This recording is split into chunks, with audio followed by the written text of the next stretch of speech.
ಸ್ನೇಹಿತರೆ, ಚರಿತ್ರೆ ಮತ್ತೊಂದು ವಿಡಿಯೋಗೆ ನಿಮಗೆಲ್ಲ ಪ್ರೀತಿಯ ಸ್ವಾಗತ. ಭಾರತ ಅಭಿವೃದ್ಧಿ ಹೊಂದಿರುವ ರಾಷ್ಟ್ರವಲ್ಲ, ಈಗಲೂ ಅಭಿವೃದ್ಧಿ ಹೊಂದುತ್ತಿರುವ ಪ್ರಗತಿಶೀಲ ರಾಷ್ಟ್ರ. ದೇಶ ಆರ್ಥಿಕವಾಗಿ ಸದೃಢವಾಗಿದೆಯಾದರೂ ಈಗಲೂ ನಮ್ಮ ತಲಾದಾಯ ಪಾಶ್ಚಿಮಾತ್ಯ ಹಾಗೂ ಕೆಲ ಪೂರ್ವದ ರಾಷ್ಟ್ರಗಳಿಗೆ ಹೋಲಿಸಿದ್ರೆ ಕಡಿಮೆಯೇ ಇದೆ.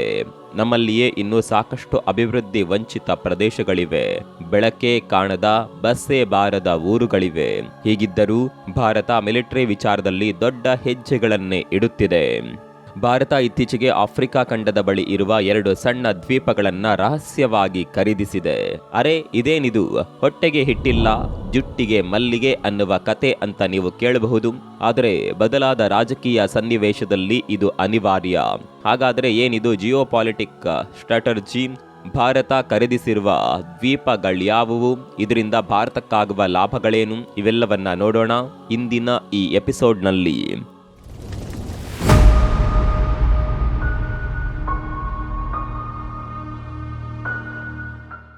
ಭಾರತ ಇತ್ತೀಚಿನ ವರ್ಷಗಳಲ್ಲಿ ಜಿಯೋಪಾಲಿಟಿಕ್ಸ್ನಲ್ಲಿ ತನ್ನದೇ ಆದ ವರ್ಚಸ್ಸು ಬೆಳೆಸಿಕೊಂಡಿದೆ. ಭಾರತ ಏನೇ ಮಾಡಿದ್ರೂ ತನ್ನ ಪಂಚಶೀಲ ತತ್ವವನ್ನ ಮರೆಯೋದಿಲ್ಲ ಅನ್ನುವ ನಂಬಿಕೆ ವಿಶ್ವದ ಬಹುತೇಕ ರಾಷ್ಟ್ರಗಳಿಗಿದೆ. ಹೀಗಾಗಿಯೇ ಜಾಗತಿಕ ರಾಜಕೀಯದಲ್ಲಿ ದೇಶ ಅಚ್ಚಳಿಯದ ದಾರಿ ತುಳಿಯುತ್ತಿದೆ. ಭಾರತ ಇತ್ತೀಚೆಗೆ ಆಫ್ರಿಕಾ ಖಂಡದ ಬಳಿ ಇರುವ 2 ದ್ವೀಪಗಳನ್ನ ರಹಸ್ಯವಾಗಿ ಖರೀದಿ ಮಾಡಿದೆ.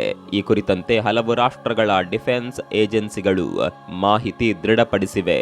2006ರಲ್ಲಿ US ನೌಕಾ ಸಂಸ್ಥೆಯಲ್ಲಿ ವರದಿಯೊಂದು ಪ್ರಕಟವಾಗಿತ್ತು. ಆ ಪ್ರಕಾರ ದ್ವೀಪ ರಾಷ್ಟ್ರ ಮಾರಿಸಸ್ ಆಫ್ರಿಕಾ ಗಡಿಗೆ ಹೊಂದಿಕೊಂಡಂತಿರುವ ತನ್ನ 2 ಸಣ್ಣ ದ್ವೀಪಗಳನ್ನ ಭಾರತಕ್ಕೆ ಲೀಸ್ ಮೇಲೆ ನೀಡಲು ಮುಂದಾಗಿದೆ ಅನ್ನೋದು ಈ ಮಾಹಿತಿಯ ತಿರುಳು. ಈ ವಿಷಯ ಜಾಗತಿಕವಾಗಿ ಸಾಕಷ್ಟು ಹುಬ್ಬೇರಿಸುವಂತೆ ಮಾಡಿತ್ತು. ವರದಿ ಪ್ರಕಾರ ಮಾರಿಸಸ್, ಮಡಗಾಸ್ಕರ್ ಹಾಗೂ ಆಫ್ರಿಕಾದ ಸಮುದ್ರಕ್ಕೆ ಹೊಂದಿಕೊಂಡಿರುವ ಉತ್ತರ ಹಾಗೂ ದಕ್ಷಿಣ ಅಗಲೇಗ ದ್ವೀಪಗಳನ್ನ ಭಾರತಕ್ಕೆ ಲೀಸ್ ಮೇಲೆ ನೀಡಲು ಒಪ್ಪಿಗೆ ಸೂಚಿಸಿತ್ತು. ಈ ಸುದ್ದಿ ಕೇಳುತ್ತಲೇ ಪಾಶ್ಚಿಮಾತ್ಯ ರಾಷ್ಟ್ರಗಳು ಎದ್ದು ನಿಂತವು. ಅಸಲಿಗೆ ದ್ವೀಪಗಳನ್ನ 100 ವರ್ಷಕ್ಕೆ ಲೀಸ್ ನೀಡುವುದೆಂದರೆ ಒಂದು ರೀತಿಯಲ್ಲಿ ಅವುಗಳನ್ನ ಖರೀದಿಸಿದಂತೆಯೇ ಅರ್ಥ. ಇಂತಹ ಒಪ್ಪಂದದಲ್ಲಿ ಲೀಸ್ದಾರನೇ ವಾರಸುದಾರನಾಗುತ್ತಾನೆ ಅನ್ನೋದು ಪಾಶ್ಚಿಮಾತ್ಯ ರಾಷ್ಟ್ರಗಳಿಗೆ ಚೆನ್ನಾಗಿಯೇ ತಿಳಿದಿತ್ತು. ದ್ವೀಪಗಳನ್ನ ಭಾರತಕ್ಕೆ ನೀಡುತ್ತಿರುವ ವಿಚಾರವನ್ನ ಬಹಿರಂಗವಾಗಿಯೇ ತಿಳಿಸಿದ್ದರು. ಉಭಯ ರಾಷ್ಟ್ರಗಳ ನಡುವಿನ ತೆರಿಗೆ ಒಪ್ಪಂದದ ಬದಲಾಗಿ ಮಾರಿಸಸ್ ತನ್ನ 2 ದ್ವೀಪಗಳನ್ನ ಇಂಡಿಯಾಗೆ ನೀಡುತ್ತಿರೋದಾಗಿ ಘೋಷಣೆ ಮಾಡಿತ್ತು. ಇಷ್ಟಾದರೂ ಜಾಗತಿಕವಾಗಿ ಅಂತೆ ಕಂತೆಗಳ ಸುದ್ದಿ ನಿಂತಿರಲಿಲ್ಲ. ಆದರೆ 2018ರಲ್ಲಿ ಭಾರತ ಅಗಲೇಗ ದ್ವೀಪಗಳಲ್ಲಿ $250 ಮಿಲಿಯನ್ ಕಾಮಗಾರಿಯನ್ನ ರಹಸ್ಯವಾಗಿ ನಡೆಸುತ್ತಿದೆ ಅನ್ನುವ ಸುದ್ದಿ ಹೊರಬಿತ್ತು. ಆಗ ಈ ಸುದ್ದಿಗಳಿಗೆಲ್ಲ ಮತ್ತಷ್ಟು ಬಲ ಸಿಕ್ಕಂತಾಯಿತು.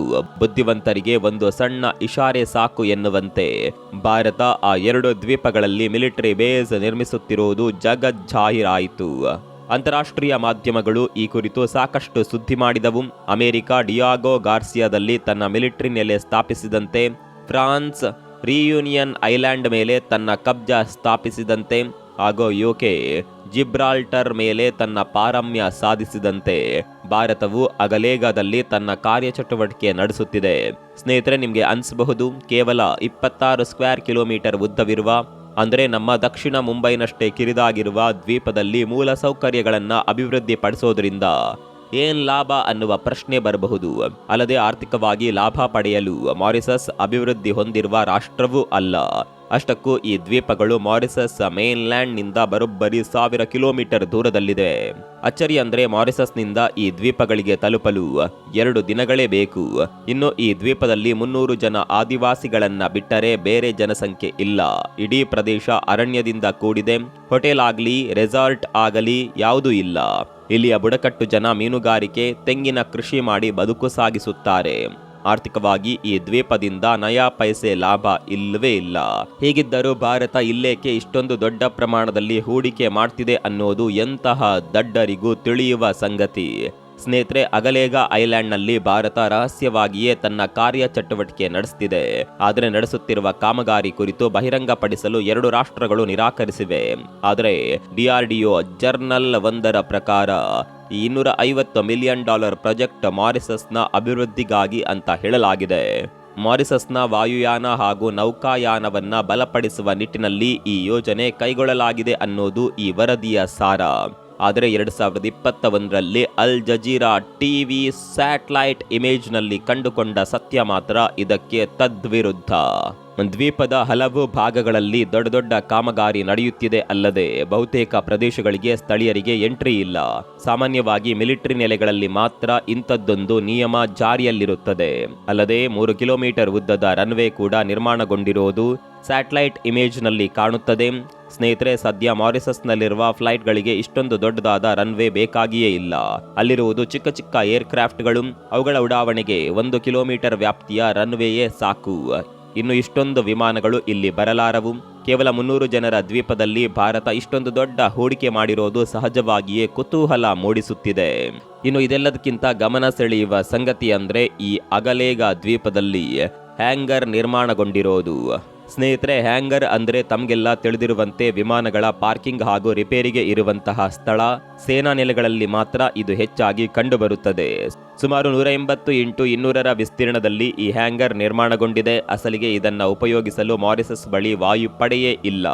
ಆದರೂ ಇಷ್ಟು ದೊಡ್ಡದಾದ ಹ್ಯಾಂಗರ್ ನಿರ್ಮಾಣಗೊಂಡಿರುವುದು ದೊಡ್ಡ ಯೋಜನೆಯೇ ಇದೆ ಅನ್ನೋದನ್ನ ಸ್ಪಷ್ಟವಾಗಿ ತಿಳಿಸುತ್ತದೆ.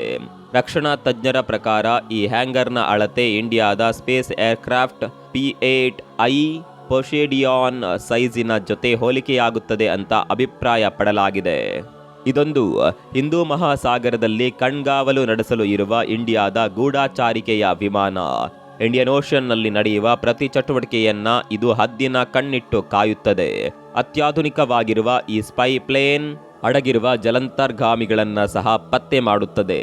ಸಾಗರ ವಲಯದ ಪ್ರತಿ ಘಟನೆಯನ್ನ ಸೆರೆ ಹಿಡಿಯುವ ತಂತ್ರಜ್ಞಾನದ ತಾಕತ್ತು ಈ ವಿಮಾನಕ್ಕಿದೆ.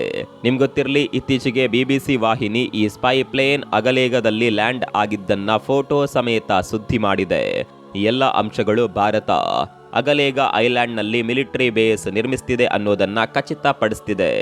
ಆದರೆ ದುರದೃಷ್ಟವಶಾತ್ ಇಲ್ಲಿನ ಸ್ಥಳೀಯರು ಭಾರತದ ಈ ರಹಸ್ಯ ಸೇನಾ ನೆಲೆ ನಿರ್ಮಾಣವನ್ನ ವಿರೋಧಿಸುತ್ತಿದ್ದಾರೆ.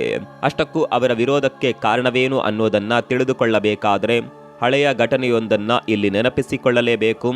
ಅಗಲೇಗ ದ್ವೀಪದ ಪೂರ್ವಕ್ಕಿರುವ ಡಿಯಾಗೋ ಗಾರ್ಸಿಯಾ ಕೂಡ ಒಂದು ಕಾಲದಲ್ಲಿ ಮಾರಿಸಸ್ನದ್ದೇ ಹಕ್ಕುದಾರಿಕೆ ಹೊಂದಿತ್ತು. ಆದರೆ 1965ರಿಂದ 68ರ ಸಮಯದಲ್ಲಿ ಮಾರಿಸಸ್ ಸ್ವತಂತ್ರ್ಯಗೊಳ್ಳುವ ಸಮಯದಲ್ಲಿ UK ಸರ್ಕಾರ ಈ ದ್ವೀಪಕ್ಕೆ ಸ್ವಾತಂತ್ರ್ಯ ನಿರಾಕರಿಸಿತ್ತು. ಬಳಿಕ 1966ರಲ್ಲಿ ಅದೇ ಬ್ರಿಟನ್ ಸರ್ಕಾರ ಸ್ಥಳೀಯರನ್ನ ನಿರ್ಲಕ್ಷಿಸಿ ಈ ದ್ವೀಪವನ್ನ ಅಮೆರಿಕಕ್ಕೆ ಲೀಸ್ ಮೇಲೆ ನೀಡಿತು. ಅಂದಿನಿಂದ ಇಂದಿನವರೆಗೆ ಡಿಯಾಗೋ ಗಾರ್ಸಿಯಾ ಹಿಂದೂ ಮಹಾಸಾಗರದಲ್ಲಿ ಅಮೆರಿಕ ಸೇನಾ ನೆಲೆಯಾಗಿ ಕಾರ್ಯನಿರ್ವಹಿಸುತ್ತಿದೆ. ಇದರಿಂದ ಅಮೆರಿಕದ ಹಲವು ಸೇನಾ ಕಾರ್ಯಾಚರಣೆಗಳಿಗೆ ಅನುಕೂಲವಾಗಿದೆ. ಆದರೆ ಸ್ಥಳೀಯರಿಗೆ ಮಾತ್ರ ಲೊಟ್ಟೆ ಅನ್ನುವ ಹಾಗೆ ಯಾವುದೇ ಪ್ರಯೋಜನವಾಗಿಲ್ಲ. ಆಘಾತ ಎನ್ನುವಂತೆ ಅಮೆರಿಕ ಇಲ್ಲಿ ಹೆಜ್ಜೆ ಇಡುತ್ತಿದ್ದಂತೆ ಸ್ಥಳೀಯ ಬುಡಕಟ್ಟು ಸಮುದಾಯಗಳನ್ನ ಒಕ್ಕಲೆಬ್ಬಿಸಿದೆ. ಅಲ್ಲದೆ 1971ರಲ್ಲಿ ಸ್ಥಳೀಯರ ಎಂಟ್ರಿಗೆ ಶಾಸನಬದ್ಧ ನಿರ್ಬಂಧ ಹೇರಿದೆ. ಹೀಗಾಗಿ ಅಗಲೇಗ ದ್ವೀಪದ ಸಮುದಾಯದಲ್ಲೂ ಇಂಥದ್ದೇ ಆತಂಕ ಮನೆ ಮಾಡಿದೆ. ಆದರೆ ಭಾರತ ಹಾಗೂ ಅಮೆರಿಕ ಎರಡು ಭಿನ್ನ ಬಗೆಯ ರಾಷ್ಟ್ರಗಳು ಅನ್ನೋದನ್ನ ನೆನಪಿನಲ್ಲಿಡಲೇಬೇಕು. ಅಷ್ಟಕ್ಕೂ ಈ ದ್ವೀಪವನ್ನ ಮಾರಿಸಸ್ ಸರ್ಕಾರ ತಾನಾಗಿಯೇ ಸಂತೋಷದಿಂದ ಬಳುವಳಿಯಾಗಿ ಬಿಟ್ಕೊಟ್ಟಿದೆ. ಅದರಿಂದ ಏಕಾಏಕಿ ಯಾವುದೇ ನಿರ್ಧಾರಕ್ಕೆ ಬರಲಾರದು. ಹಾಗಾದರೆ ಮಾರಿಸಸ್ ಭಾರತದ ಮೇಲೆ ಇಷ್ಟು ವಿಶ್ವಾಸವಿಡಲು ಕಾರಣವೇನು? ಅದನ್ನ ಕೊಂಚ ನೋಡೋಣ. ಸ್ನೇಹಿತರೆ, ಭಾರತ ಹಾಗೂ ಮಾರಿಸಸ್ ನಡುವಿನ ರಾಜತಾಂತ್ರಿಕ ಸಂಬಂಧಗಳು ಮೊದಲಿನಿಂದಲೂ ಬಹಳ ಮಜಬೂತ್ ಆಗಿದೆ. 1968ರಲ್ಲಿ ಮಾರಿಸಸ್ ಸ್ವತಂತ್ರ್ಯಗೊಂಡಾಗ ಅದಕ್ಕೆ ಜಾಗತಿಕವಾಗಿ ಮನ್ನಣೆ ನೀಡಿದ ಮೊದಲ ರಾಷ್ಟ್ರ ಭಾರತ. ಅದೇ ಸಂಬಂಧ ಈಗಲೂ ಇದೆ. ಹೇಳಿ ಕೇಳಿ ಎರಡು ರಾಷ್ಟ್ರಗಳು ಬ್ರಿಟಿಷರಿಂದ ಆಳಲ್ಪಟ್ಟಿವೆ ಅನ್ನೋದು ಉಭಯ ದೇಶಗಳ ನಡುವಿನ ಕಾಮನ್ ಸಂಗತಿ. ಅದರಾಚೆಗೆ ಮಾರಿಸಸ್ ಸಂಬಂಧ ಗಟ್ಟಿಗೊಳ್ಳಲು ಭಾರತದ ಉದಾರ ಕಾಣಿಕೆಯೂ ಕಾರಣ. ಈ ದ್ವೀಪ ರಾಷ್ಟ್ರದ ಮೂಲ ಸೌಕರ್ಯ ಅಭಿವೃದ್ಧಿಯಲ್ಲಿ, ತಾಂತ್ರಿಕ ಬೆಳವಣಿಗೆಯಲ್ಲಿ ಭಾರತ ಸದಾ ಹಿರಿಯಣ್ಣನ ಪಾತ್ರ ವಹಿಸುತ್ತಲೇ ಬಂದಿದೆ. ಅಲ್ಲಿ ಯಾವುದೇ ರಾಜಕೀಯ ಪಕ್ಷ ಅಧಿಕಾರಕ್ಕೆ ಬಂದರೂ ಅವರೆಲ್ಲ ಭಾರತದೊಂದಿಗೆ ಉತ್ತಮ ಬಾಂಧವ್ಯ ಕಾಪಾಡಿಕೊಂಡೇ ಬಂದಿದ್ದಾರೆ. ಮಾರಿಸಸ್ನ ಹಳೆಯ ರಾಜಕೀಯ ಪಕ್ಷ ಮಿಲಿಟೆಂಟ್ ಸೋಷಿಯಲಿಸ್ಟ್ ಮೂವ್ಮೆಂಟ್ ಭಾರತಕ್ಕೆ ಸದಾ ಋಣಿಯಾಗಿದೆ. 1983ರಲ್ಲಿ ಆಂತರಿಕ ಬೇಗುದಿಯಿಂದ ಬೇಯುತ್ತಿದ್ದ ದ್ವೀಪ ರಾಷ್ಟ್ರದಲ್ಲಿ ಅಂದು ಇಂದಿರಾ ಗಾಂಧಿ ಲಾಲ್ಡೋರಾ ಕಾರ್ಯಾಚರಣೆ ಮೂಲಕ MSM ಸರ್ಕಾರವನ್ನ ಪದಚ್ಯುತಿಯಿಂದ ರಕ್ಷಿಸಿದ್ದರು. ಇದೊಂದೇ ಪಕ್ಷ ಅಲ್ಲ, ಅಲ್ಲಿರುವ ಹಾಲಿ MMM ಪಾರ್ಟಿ ಕೂಡ ಭಾರತವನ್ನೇ ಬೆಂಬಲಿಸುತ್ತದೆ. ಅಲ್ಲಿ ಯಾರೇ ಅಧಿಕಾರಕ್ಕೆ ಬಂದರೂ ಅವರೆಲ್ಲರೂ ಇಂಡಿಯಾದೊಂದಿಗೆ ಉತ್ತಮ ಸಂಬಂಧವನ್ನ ಬೆಳೆಸಿಕೊಂಡಿದ್ದಾರೆ. ಕಳೆದ ಮಾರ್ಚ್ನಲ್ಲಿ ಮಾರಿಸಸ್ನ ಅತ್ಯುನ್ನತ ನಾಗರಿಕ ಪ್ರಶಸ್ತಿ grand commander of the order of the star ಅನ್ನ PM ಮೋದಿ ಅವರಿಗೆ ನೀಡಿ ಗೌರವಿಸಲಾಗಿದೆ. ಸ್ನೇಹಿತರೆ, ನಿಮ್ಗೆ ಅಚ್ಚರಿ ಅನಿಸಬಹುದು, ಮಾರಿಸಸ್ನ 70% ಜನ ಭಾರತೀಯ ಮೂಲದವರಾಗಿದ್ದಾರೆ. ಅದರಲ್ಲೂ 68% ಜನ ಹಿಂದೂ ಧರ್ಮದ ಪಾಲಕರಾಗಿದ್ದಾರೆ. ಭಾರತದಲ್ಲಿ ಇರುವಂತೆ ಇಲ್ಲಿ ಅನೇಕ ಹಿಂದೂ ದೇವಸ್ಥಾನಗಳು, ಮಂದಿರಗಳು, ಮಠಗಳು ಕಾಣಸಿಗ್ತಾವೆ. ಇದು ಸಹಜವಾಗಿಯೇ ಮಾರಿಸಸ್ ಪ್ರೋ ಇಂಡಿಯಾ ನಿಲುವು ತಳೆಯುವಲ್ಲಿ ಪ್ರಮುಖ ಪಾತ್ರ ವಹಿಸಿದೆ. ಹಾಗಂತ ಇದೊಂದೇ ಕಾರಣದಿಂದ ಮಾರಿಸಸ್ ಭಾರತದ ಪರಮಾಪ್ತ ರಾಷ್ಟ್ರವಾಗಿಲ್ಲ. ಬದಲಾಗಿ ಮಾರಿಸಸ್ ಅಭಿವೃದ್ಧಿ, ವ್ಯಾಪಾರ, ರಕ್ಷಣಾ ಸಹಕಾರ ಹೀಗೆ ಪ್ರತಿ ಕ್ಷೇತ್ರದಲ್ಲೂ ಭಾರತದ ಮೇಲೆ ನಿರ್ಭರವಾಗಿದೆ. ಜೊತೆಗೆ ಇಂಡಿಯಾ ಸದಾ ಈ ರಾಷ್ಟ್ರದ ನಿರ್ಮಾಣದಲ್ಲಿ ತನ್ನ ಸಾಮರ್ಥ್ಯಕ್ಕಿಂತ ತುಸು ಹೆಚ್ಚೆ ಎನ್ನುವಂತೆ ಸಹಕಾರ ನೀಡಿದೆ. ನಿಮ್ಗೆ ಗೊತ್ತಿರಲಿ, ಮಾರಿಸಸ್ನ ನೌಕಾಪಡೆ ಸಜ್ಜುಗೊಳಿಸುವಲ್ಲಿ ಇಂಡಿಯನ್ ನೇವಿ ಗಮನಾರ್ಹ ಕೊಡುಗೆ ನೀಡಿದೆ. ಇಂದಿಗೂ ಆ ದ್ವೀಪ ರಾಷ್ಟ್ರದ ದೊಡ್ಡ ಕಾಮಗಾರಿ ಯೋಜನೆಗಳಲ್ಲಿ ಭಾರತದ ಕೊಡುಗೆ ಇದೆ. ಅಸಲಿಗೆ ಮಾರಿಸಸ್ನಲ್ಲಿಂದು ಮೆಟ್ರೋ ರೈಲು ಓಡಾಡಲು ಕಾರಣವೇ ಭಾರತ ಅಂದ್ರೂ ತಪ್ಪಲ್ಲ. ಅಷ್ಟರ ಮಟ್ಟಿಗೆ ಇಂಡಿಯಾ ಮೂಲಸೌಕರ್ಯ ಅಭಿವೃದ್ಧಿಯಲ್ಲಿ ತನ್ನ ಗಣನೀಯ ಕಾಣಿಕೆ ನೀಡಿದೆ. ENT ಆಸ್ಪತ್ರೆಯಿಂದ ಹಿಡಿದು ಸುಪ್ರೀಂ ಕೋರ್ಟ್ ಕಟ್ಟಡ, ಶಾಲೆ, ವಿಧಿವಿಜ್ಞಾನ ಕೇಂದ್ರ ಹೀಗೆ ಮಾರಿಸಸ್ನ ಎಲ್ಲ ಹಿರಿಕಿರಿ ಕಾಮಗಾರಿಗಳನ್ನ ಭಾರತವೇ ಮಾಡಿದೆ. ಕಳೆದ 10 ವರ್ಷಗಳಲ್ಲಿ ಭಾರತ $1,000 ಮಿಲಿಯನ್ ಮಧ್ಯಮಾವಧಿ ಸಾಲವನ್ನ ನೀಡಿದೆ. ಅಲ್ಲದೆ $400 ಮಿಲಿಯನ್ ಹಣವನ್ನ ಅನುದಾನ ರೂಪದಲ್ಲಿ ಕೊಟ್ಟಿದೆ. ಈ ಎಲ್ಲಾ ಕಾರಣಗಳಿಗಾಗಿಯೇ ಮಾರಿಸಸ್ ಜನತೆ ಹಾಗೂ ಅಲ್ಲಿನ ಸರ್ಕಾರ ಸಹಜವಾಗಿಯೇ ಭಾರತದ ಪರ ತಮ್ಮ ನಿಲುವು ಹೊಂದಿದ್ದಾರೆ.